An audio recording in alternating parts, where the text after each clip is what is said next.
వి gold trusted gold buyers మీరు తాకట్టు పెట్టిన బంగారాన్ని విడిపించి ఈ రోజు ఉన్న మార్కెట్ ధరకు కొనబడను 7771077720.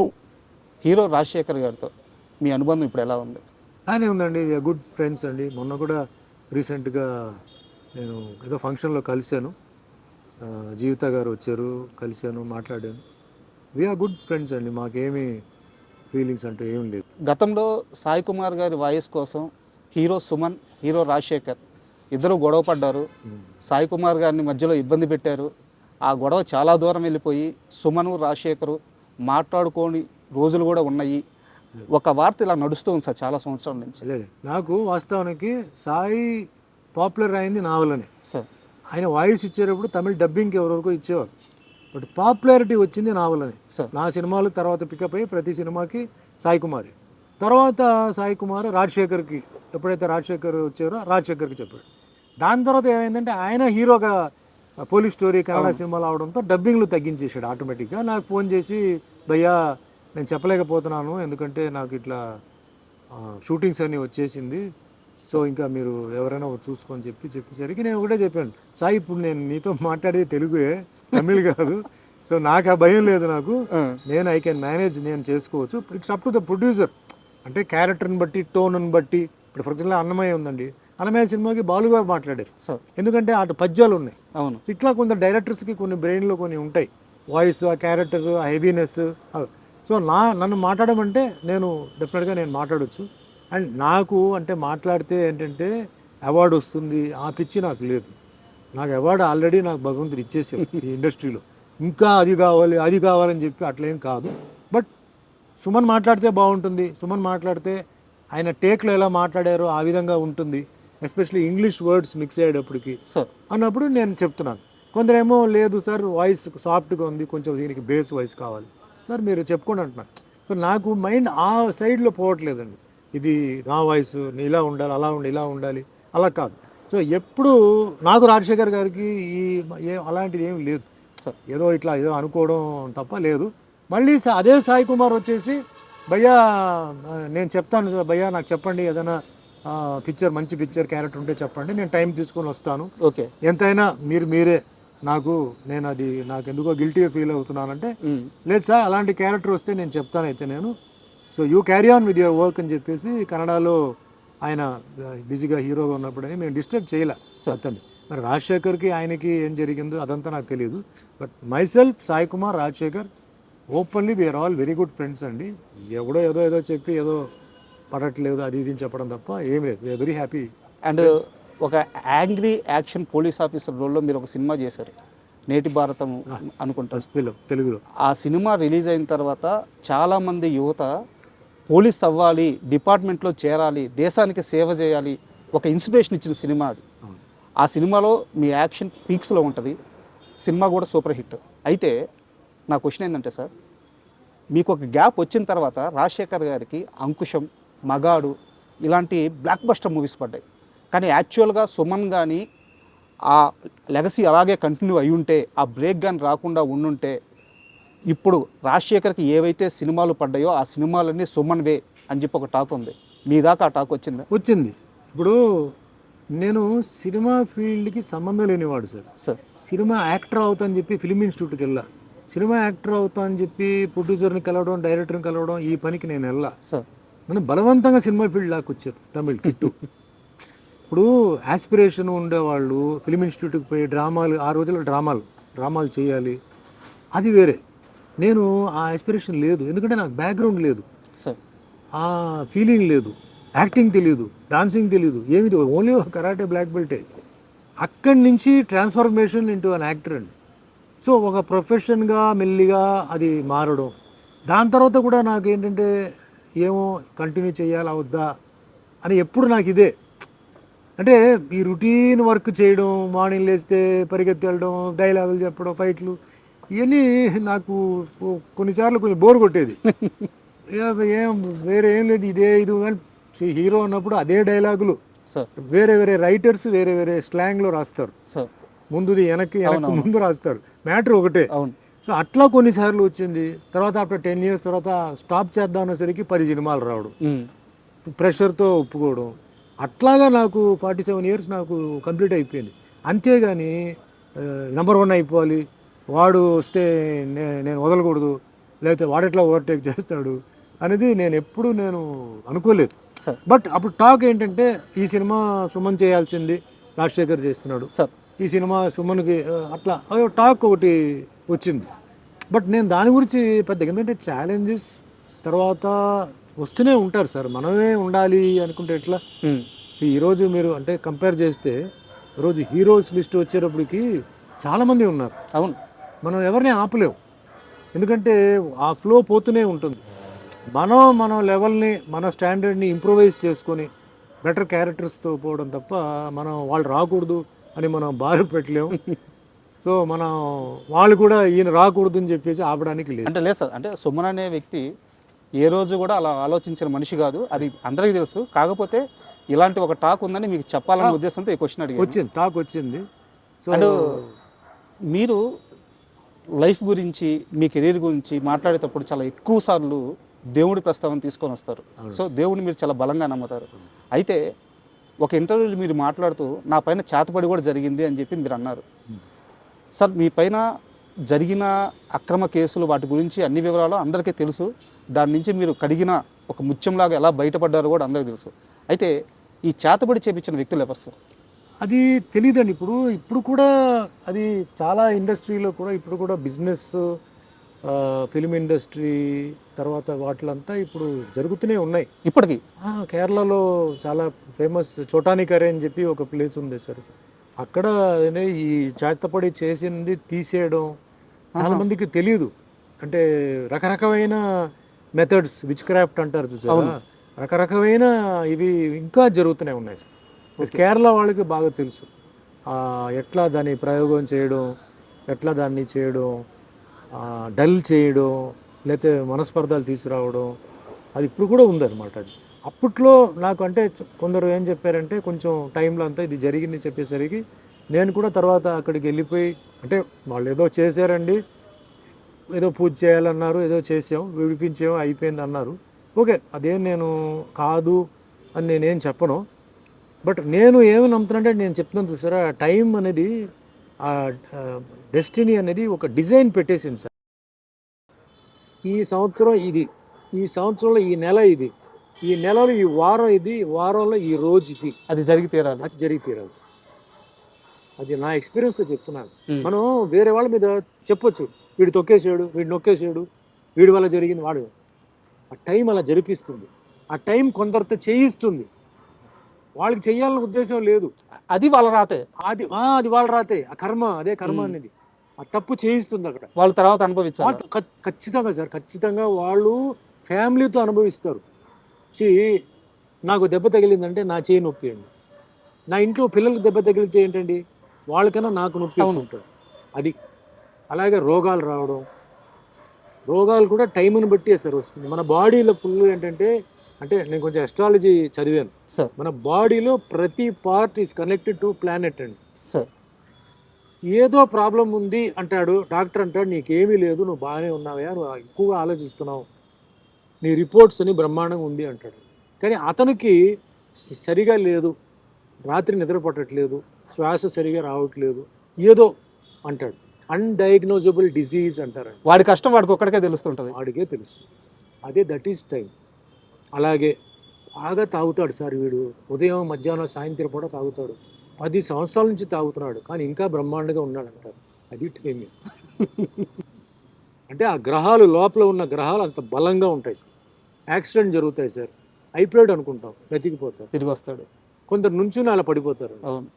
All this is connected to time అండి. Family, career, health, wealth, prosperity, అధికారం, అవన్నీ టైం కనెక్టెడ్. మనం అందుకే చెప్తాను కదా, అవతల వాడిని చూసి ఎప్పుడు మనం వాడెలా ఉన్నాడు నాకు ఇలా ఉండాలి అవదు, కష్టం. సార్ ఆస్ట్రాలజీ అన్నారు కాబట్టి నాకు ఒక చిన్న డౌట్ ఉంది.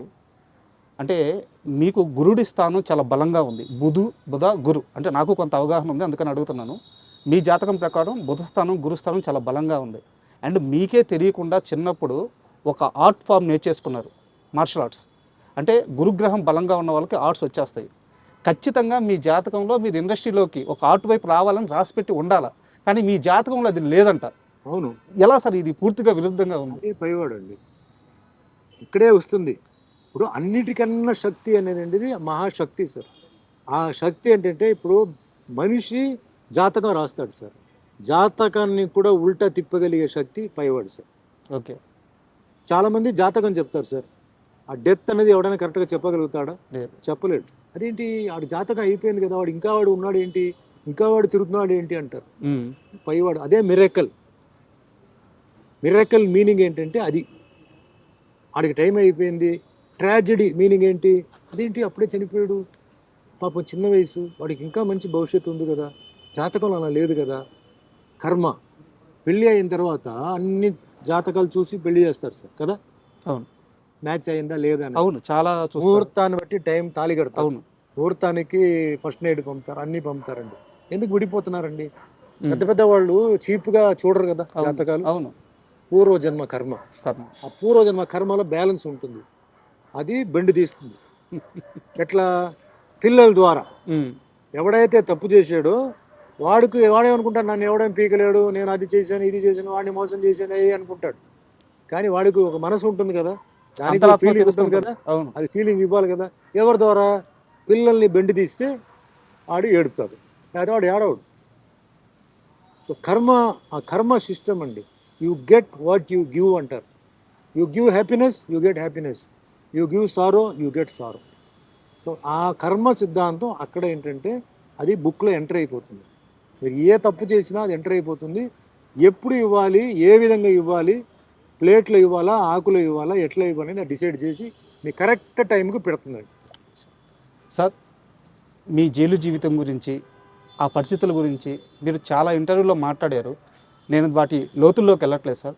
ఆ అంశం మీద నాకు రెండు క్వశ్చన్లు ఉన్నాయి, ఇప్పటి వరకు ఎవరు అడగలేదు. 1985 మే 19 డేట్ తప్పైతే కరెక్టే. ఆ రాత్రి మీ ఇంటికి పోలీసులు వచ్చారు, మిమ్మల్ని తీసుకెళ్లారు, ఒక ఎఫ్ఐఆర్ వేశారు, అక్కడ ఉంచారు. సరే, దాని నుంచి మీరు ఒక 6 నెలల తర్వాత బయటపడ్డారు, జైల్లో చాలా కష్టాలు అనుభవించారు. ఇవన్నీ పక్కన పెట్టేద్దాం, ఎందుకంటే అందరికీ తెలుసు. కానీ సార్, మీరు జైలుకి వెళ్ళక ముందు ఒక పెద్ద రాజకీయ నాయకుడు, తమిళనాడులో ఒక పెద్ద రాజకీయ నాయకుడు మిమ్మల్ని పిలిచారని, సుమన్ నీ మీద ఇలాంటి ఒక అభియోగాలు నేను వింటున్నాను, నా దాకా వచ్చినాయి, జాగ్రత్తగా వాటన్నిటినీ పక్కకు వచ్చేసి అని అడిగారని, దానికి మీరు నేను ఏ తప్పు చేయలేదు, నాకు సంబంధం లేదు, నాకేం సంబంధం, నాకెందుకు చెప్తున్నారు అని ఆయన నొచ్చుకునేలా సమాధానం చెప్పారని, దానివల్లే మీరు జైలుకి వెళ్ళాల్సి వచ్చిందని నేను ఒక 2 రోజుల్లో అన్ని పాత వార్తలు అన్నీ తెలుసుకొని కాస్త మీ ముందు ఈ క్వశ్చన్ ఉంచుతున్నాను. నిజమా అబద్ధమా? రాంగ్ అండి. ఎవరు నన్ను పిలవలేదు, ఎవరు నాతో మాట్లాడలేదు, ఏ పెద్ద రాజకీయ నాయుడు కూడా నా దగ్గరికి రాలేదు. It was all of a sudden అండి. సుమన్ జైలుకి వెళ్తారని సుమన్కి ముందే తెలుసు కదా? లేదు, తెలియదు. తెలిస్తే మేము జాగ్రత్తలు ఉంటాం. మీ వెనక పోలీసులు పడుతున్నారని, మీ కాల్స్ కానీ మీ మెసేజ్లు కానీ ఎవ్రీథింగ్ పోలీసులు ట్రాక్ చేస్తున్నారని మీకు తెలియదు? అక్కడ మెసేజ్ ఎక్కడ ఉంది ఆ టైంలో? కాల్స్ లేవు. అంటే మా ఐడ్రీమ్కి వచ్చినప్పుడు భానుచంద్ర గారు ఒక మాట చెప్పారు, ఒకరోజు రోడ్డు మీద ఆయన పోతా ఉంటే మీరు ఆల్ ఆఫ్ సడన్గా కార్ వేసుకొని వచ్చేసి, అప్పటికే అది న్యూస్ వచ్చేసిందండి. అది జరిగిన సెకండ్ డే ఏదో నాకు అరెస్ట్ అయింది. ఓకే, అంతే. అది ఆయన చేసిన సెకండ్ డేకి నాకు అరెస్ట్ అయింది సార్. అప్పటికి మనకి అంటే మనకు ఉన్న సర్కిల్ ఉన్నారు కదా, 2-3 డేస్ ముందు తెలిసిపోయింది. సర్కిల్ చెప్పారు, ఓకే ఇట్లా ఏదో అనుకుంటున్నారు ఇట్లా అన్నప్పుడు, ఇప్పుడు భయపడిపోయి కండిషన్ బెయిల్ తీసి లేకపోతే హై బెయిల్కి పోవడం లేదు. నేను I wanted it, let it come, I was prepared, come what be. ఎందుకంటే అలా చేసినప్పుడు వేరే ఎవడో చేయాలనుకున్న వాడు ఇంకా దారుణంగా ఏదో ఒకటి చేస్తాడు. ఇప్పుడు ఇలా వెళ్ళిపోవడంతో ఏంటంటే వాడి మైండ్లో వేరే ఏదైనా ఉండుంటే అది వెళ్ళిపోయాడు లోపల, అమ్మయ్య నా ఇదే అనుకొని కొంచెం వాడు రిలాక్స్ అవుతాడు. అది అవలేదు అనుకోండి, ఇంకా వేరేదైనా వాడు చేయవచ్చు కదా. సో రాని చూద్దాం, నా టైం ఎలా ఉందో చూద్దాం, ఏం జరుగుతుందో చూద్దాం అని చెప్పి నేను ఐ ఫేస్డ్ ఇట్. నేనేమి పారిపోయి ఎవరి రికమెండేషనో లేకపోతే ఎవరిది ప్రెషరు అట్లాంటిది ఏమి నేను ఇది అడాప్ట్ చేయలే. ఇట్స్ మ్యాటర్ ఆఫ్ టైం అండి, అంతే. రకరకంగా న్యూస్ ఉంటుంది, అది ఇది అని. బట్ నా లెక్క ప్రకారం అది ఓన్లీ టైం. ఆ టైం వచ్చేటప్పటికి ఎవరో ఒకరు దాన్ని చేయిస్తారు. మంచి చెడు. 6 నెలల జైలు జీవితం అంటే చిన్న విషయం కాదు సార్. ఎందుకంటే 2 రాత్రులు జైల్లో ఉంటేనే మనిషి మానసికంగా కృంగిపోతారు, పక్కన ఎవరు ఉండరు. అయిన వాళ్ళు ఉండరు, పలకరించే వాళ్ళు ఉండరు. 6 నెలల జైలు జీవితం తర్వాత జైలు నుంచి వచ్చి బయటకు వచ్చిన సుమన్ను చూసి ఈ మనిషి 6 నెలలు జైల్లో ఉన్నాడా, ఏంది ఇంత ఫ్రెష్గా ఉన్నాడు అంటే ఒక మల్లెపువ్వులాగా తిరిగి వచ్చారంట. ఆ 6 నెలల కాలంలో ఫిజికల్గా కానీ మెంటల్గా కానీ మీరు స్ట్రాంగ్గా ఉండడానికి జైల్లో ఏం చేశారు? First point karate sir. Okay. Karate నాకు మెయిన్ బేస్. అక్కడ కూడా జైల్లో కూడా కరాటే ఎక్సర్సైజ్ నేను చేసేవాడిని. తర్వాత జైల్లో ఉన్న ఖైదీలు ఎవరైతే ఉన్నారో వాళ్ళని చాలా బాగా చూసుకున్నారు సార్. ఖైదీలా? ఎప్పుడు నేను అందుకే సెక్యులరిజం అనేది నాకు చిన్నప్పుడు సెక్యులరిజం, నేను పుట్టింది హిందూ ఫ్యామిలీ, నా పక్క ఇల్లు ముస్లిమ్స్. మా అమ్మగారు కాలేజ్ ప్రొఫెసర్, ఆవిడ ఊటీకి వెళ్ళేటప్పుడు పక్క ఇల్లు వాళ్ళని చూసుకోమని చెప్పేసి వెళ్ళేవారు. నేను ముస్లిం భోజనాలు వారం రోజులు తినేవాడిని. I studied in a Christian school sir, church Pak అని చెప్పి కాన్వెంట్ అనమాట. సో క్రిస్టియన్ ముస్లిం రెండు అక్కడ వచ్చేసింది. స్కూల్లో నాకు Parsi friends, Buddhist friends, Jain friends ఉండేవారు. సో పక్కా సెక్యులర్ దీంతోనే నేను పెరిగాను. స్కూల్లో కూడా మొత్తం అంటే ఆల్మోస్ట్ ఆల్ కాలేజ్ వచ్చే వరకు సెక్యులరిజమే. జైల్లో వెళ్ళినప్పుడు రకరకమైన మనుషులు ఉన్నారు. తప్పు చేసిన వాళ్ళు ఉన్నారు పరిస్థితిని బట్టి, తప్పు చేయని వాళ్ళు ఉన్నారు. బట్ అందరికీ సింపతి నా మీద, నాకు అలా జరగడంతో అందరూ సింపతిగా ఫీల్ అయ్యి వాళ్ళ భోజనాలు కూడా నాకు సగం వాళ్ళు డైలీ షేర్ చేసేవారు. మీరు తగ్గకూడదు సార్, మీరు ఎలా వచ్చారో బయటికి వెళ్ళినప్పుడు దానికన్నా మీరు బెటర్గా వెళ్ళాలని చెప్పి వాళ్ళకి ఇస్తుందే రేషన్ అండి. వాళ్ళకి ఫ్రీ మీల్స్ ఉండదు. అవును. ఆ రేషన్లో కూడా నాకేంటంటే నాకు టిఫిన్ కానీ, మధ్యాహ్నం భోజనం కానీ, నైట్ నాన్ వెజిటేరియన్ అన్ని పెడతారు, వారానికి 3 సార్లు పెడతారు. మీరు తినాలి అని చెప్పి నన్ను చూసుకుంది ఎవరంటే మొత్తం జైల్లో ఉన్న వాళ్ళు. ఎందుకంటే జైలు వాళ్ళు ఎక్స్ట్రా ట్రీట్మెంట్ చేయరండి. పొలిటికల్ ప్రిజనర్ అయితే చేస్తారు, పొలిటికల్ ప్రిజనర్కి చాలా బాగా చూసుకుంటారు. బట్ నార్మల్ పర్సన్ ఎవరైతే రిమాండ్లో వచ్చున్నారో వాళ్ళని మామూలుగానే ట్రీట్ చేస్తారు. నేను బయట రావడానికి ఆ టైంలో మెయిన్ ఎవరంటే జైల్లో ఉన్న జైలు ఇన్మేట్సే. దాంట్లో హిందూ, ముస్లిం, క్రిస్టియన్ అందరూ, అన్ని క్యాస్ట్, అంటే తమిళనాడు అన్ని క్యాస్ట్, అన్ని రకమైన మతాలు, కులాలు ఉన్న వాళ్ళు చూడడంతోనే నేను బయటకు వచ్చినప్పుడు ఎవరు నమ్మలా సార్. ఎవరు ఈయన జైలుకి వెళ్ళింది బ్రహ్మాండంగా ఉన్నాడు, ఈయనకేంటి అబద్ధం చెప్తున్నారు చాలా మంది చెప్పేవారు. సో అవన్నీ భగవంతుడు చూసుకున్నాడు.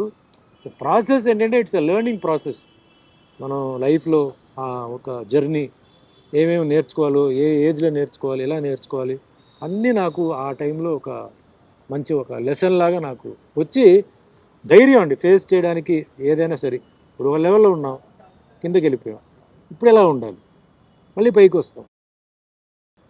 సో అట్లా బ్యాలెన్సింగ్ ఆఫ్ లైఫ్ నాకు ఇలాంటి జర్నీలో నాకు జరగడంతో ఈరోజు ఏదో డెస్పరేట్ అయిపోవడం, ఉక్కిరి బిక్కిరి అయిపోవడం, డ్రగ్స్కి వెళ్ళిపోవడం, never. Drugs never. Because every day will not be same.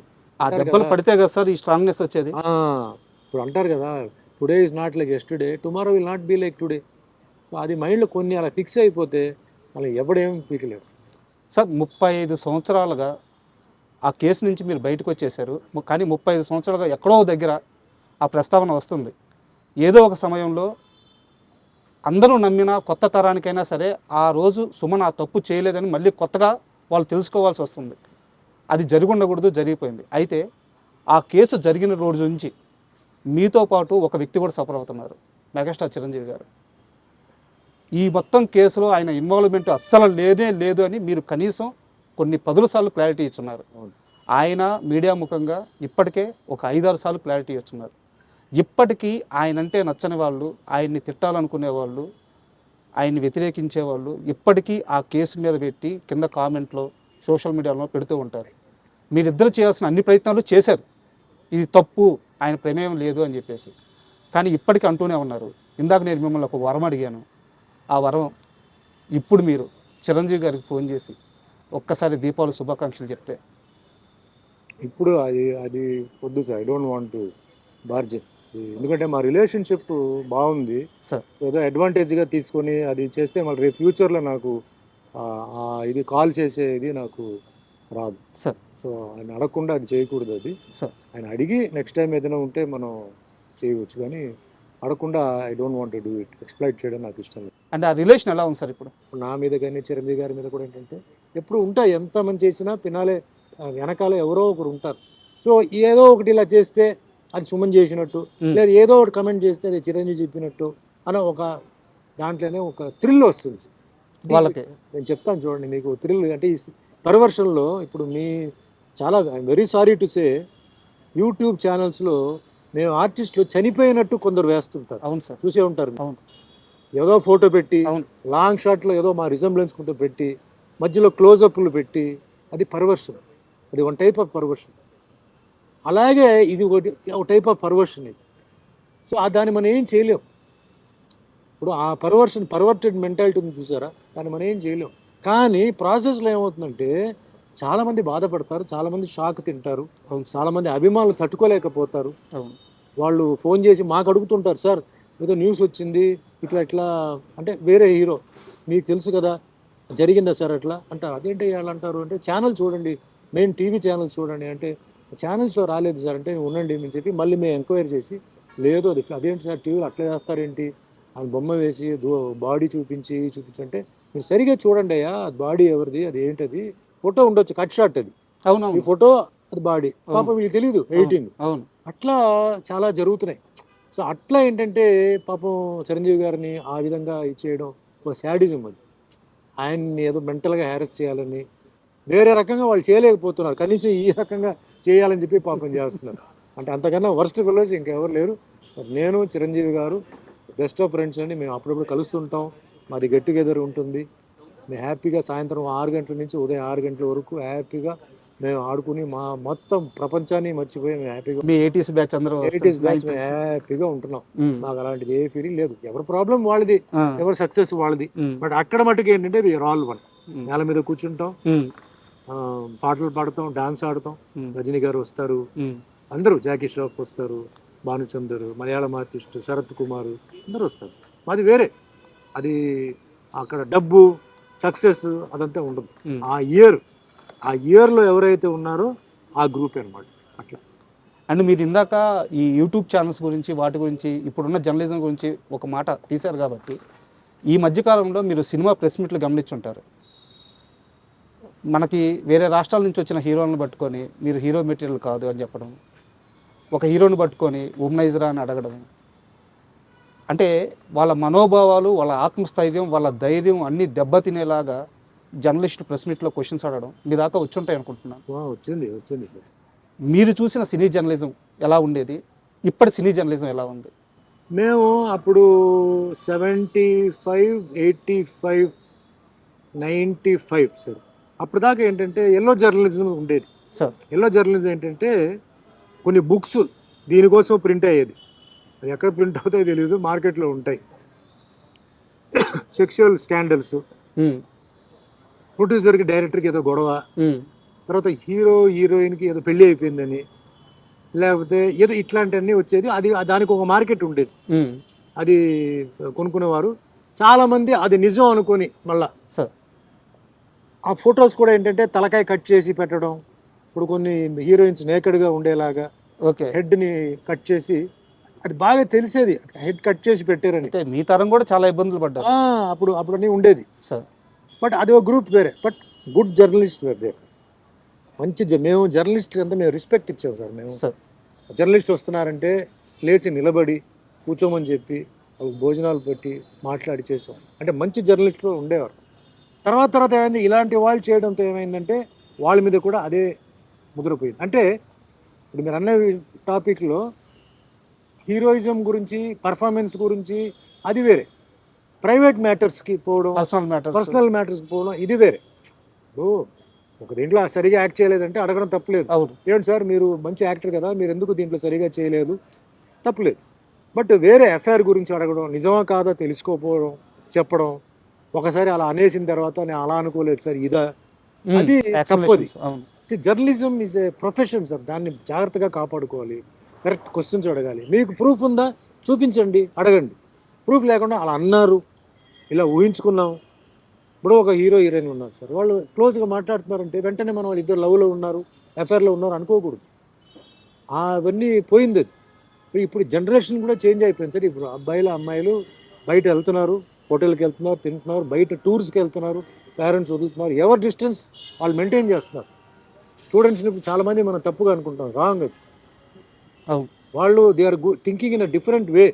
మనకన్నా వాళ్ళు 100 times బాగా, అంటే ప్రొఫెషన్గా మనం ఎలా ఎదగాలి, రేపు ఫ్యూచర్లో నువ్వు ఏమవుతున్నావు, ఏం చదువుకుంటున్నావు, ఏం నీ ప్లాన్ ఏంటి, ఈ విధంగా ఆలోచించే వాళ్ళు ఉన్నారు. టూర్స్కి వెళ్తున్నాం, ఆ మధ్యలో కొంచెం అలాంటివి వచ్చి కొంచెం జర్నలిస్ట్ మీద కొంచెం బ్యాడ్ వచ్చింది. సో జర్నలిస్ట్ని అవాయిడ్ చేయాలని చెప్పి కొన్ని వచ్చింది. కొన్ని జర్నలిస్ట్ మీద కూడా ఏంటంటే కొందరు వాళ్ళు మిస్బిహేవ్ చేయడం, వాళ్ళు మాట్లాడడం తెలియక ఏదో అంటే 10 మంది ముందు మనం అడిగితే అని చెప్తాం, అక్కడతో మేము కట్ చేసేస్తాం కదా, మేము ఎంకరేజ్ చేయం కదా. సో జర్నలిస్ట్ అనేది ఇట్స్ ఎ గ్రేట్ ప్రొఫెషన్. అది కరెక్ట్గా హ్యాండిల్ చేయాలి. కరెక్ట్గా చేస్తే ఎప్పటికీ మర్యాద ఉంటుంది, ఎప్పటికీ రెస్పెక్ట్ ఉంటుంది. లేకపోతే ఆ రెస్పెక్ట్ పోతుంది సార్.